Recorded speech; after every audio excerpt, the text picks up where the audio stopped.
with the help of the basic concepts and definitions of quantum mechanics, we'll consider concrete examples of quantum physical systems.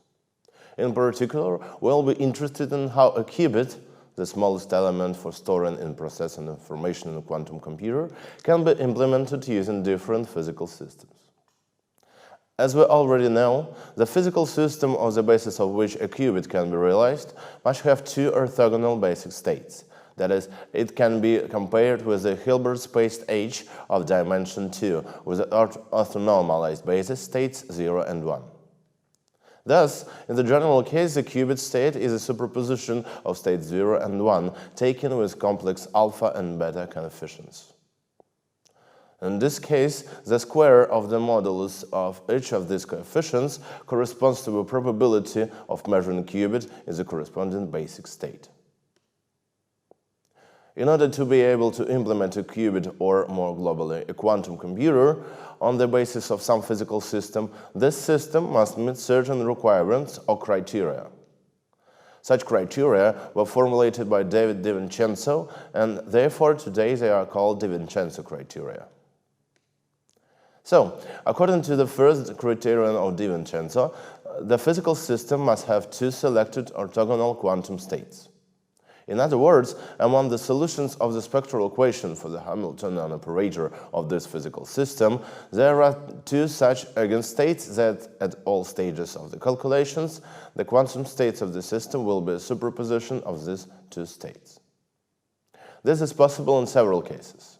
First, when the solution of the spectral equation in principle consists of two orthogonal states. And secondly, when the states can be distinguished to physical interactions, that the evolution of the physical system is designed so that we can ignore the remaining eigenstates of the system at all main stages of the calculations. The second De Vincenzo criterion imposes requirements on the initial state of the physical system. That is, there must be a way to prepare a qubit in some given state and the initial moment of time. For example, in one of two basic states of the system, 1 or 0. This criterion is related to the fact that the evolution of the quantum system obeys the corresponding quantum equations of motion. For example, the Schrödinger equation or von Neumann equation. These equations are differential equations of time, and therefore their solution assumes the presence of an initial condition. In fact, this criterion means that we are interested only in those quantum physical systems that we can control, otherwise we will not be able to use them for any applications.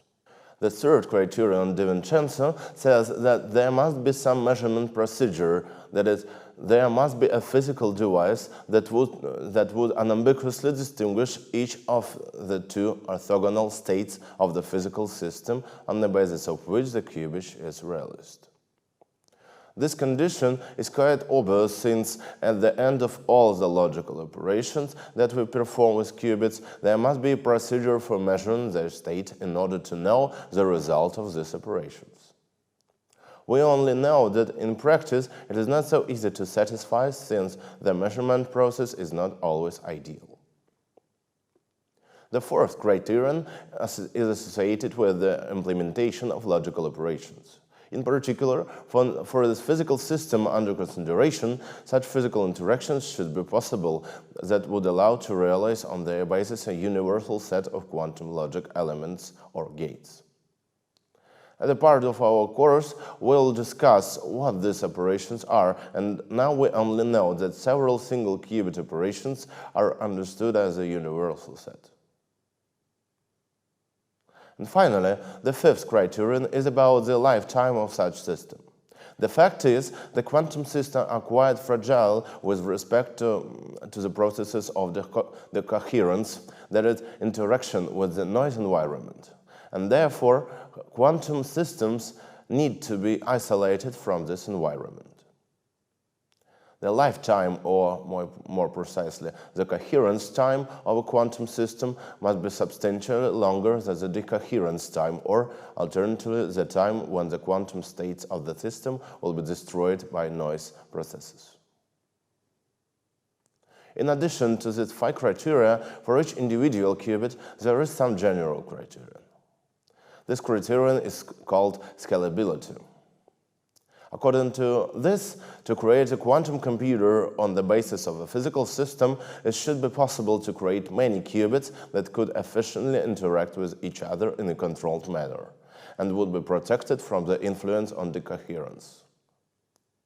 In practice, all these criteria, for one reason or another, are difficult to satisfy, but there are such systems that are close in their characteristics to the ideal, and on the basis of which one could develop quantum computing devices. Let's consider such a system. The simplest physical system on the basis of which a qubit can be implemented is a photon.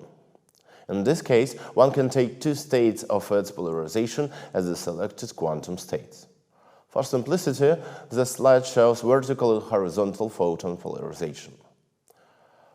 For example, vertical polarization can be compared to state 1 and horizontal polarization to state 0.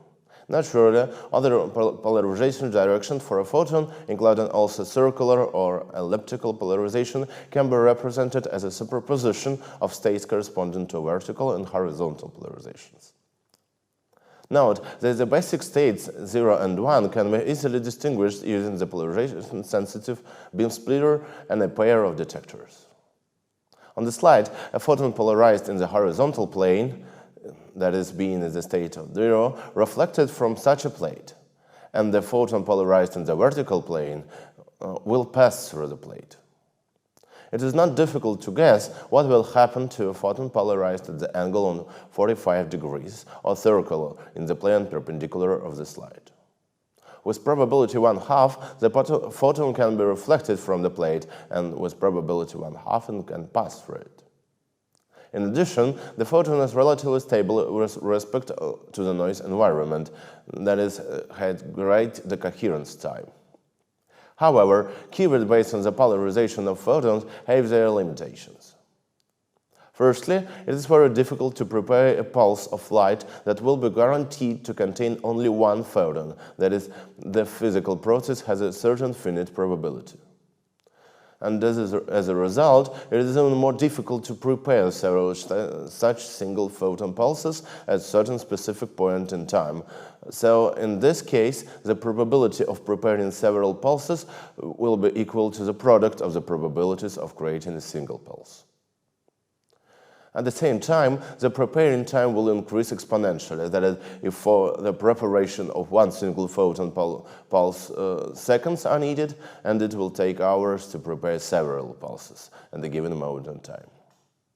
In addition, it is very difficult to force photons to interact with each other, or rather to create on their basis a two-qubit or controlled logic elements. This cannot be done directly, and the use of an auxiliary physical system can lead to errors. We now turn to another implementation of the qubit, created on the basis of the two-level atom. Naturally, there are no two-level atoms in nature, but with the help of physical interactions, we can distinguish two such states. The example slides show the resonant process or interaction between an atom and an electromagnetic wave. Since the process is resonant, the interaction with other levels under certain conditions can be neglected. The ground state of the atom, denoted by the letter G, can be taken as state 0, and the excited state of the atom indicated by the letter E as a state 1. In this case, the atomic-based qubit can be performed using all the same electromagnetic waves. So, in principle, any single qubit operation can be performed with good accuracy. And for carrying out two qubit operations, the atoms are transferred to a state in which they would fill each other's fields. In particular, this can be Rydberg states, when the external electron is in very high orbit on the atom, has a large dipole moment. Generally speaking, the advantages and disadvantages on an atomic system are strongly dependent on its specific implementations. For example, atoms on the basis of which we want to create a qubit can be located inside a crystal, or they can be held by an electromagnetic field inside an electromagnetic trap. A common limitation of any known implementations is the fact that when we transfer atom into special sensitive states, for For example, Rydberg states, "Not only the sensitivity to the field of another atom increases, but also increases the sensitivity to the whole environment."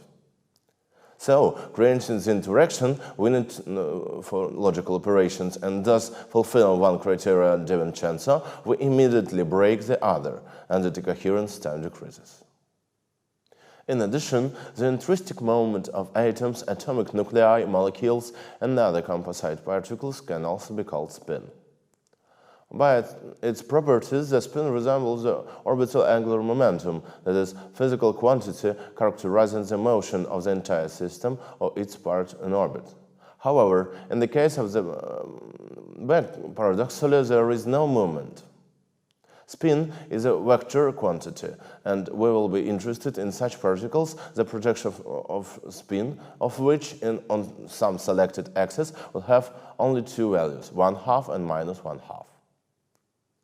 In this case, the components of the spin operator S are described using the so-called Pauli matrices, which are written out explicitly on the slide.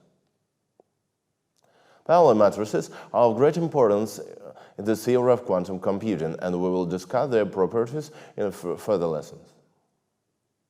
Now we only know that these matrices do not commute with each other. That is, at the same time, you can know the value of only one component of the spin S along a certain axis. Various physical systems have spin 1/2.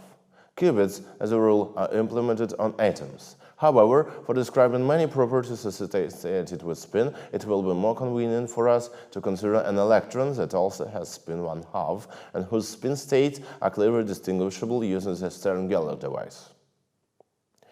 Now, the disadvantages of spin system are similar to those in an atomic implementation of a qubit. In fact, the realization of qubits on spins is simply a special case of the latter, since in the atom the value of the spin projection turns out to be associated with certain atomic levels. However, this particular case is so important that in the literature it is often distinguished as a separate implementation of a qubit. On the last slide, as a visual example, one of the possible atomic trap schemes is presented, in which single atoms are held by an electromagnetic potential created by 4 electrodes with a time-dependent voltage on it. In this case, the interaction between atoms and their control fields is realized with the help of the optical radiation. That's all. Thanks for your attention.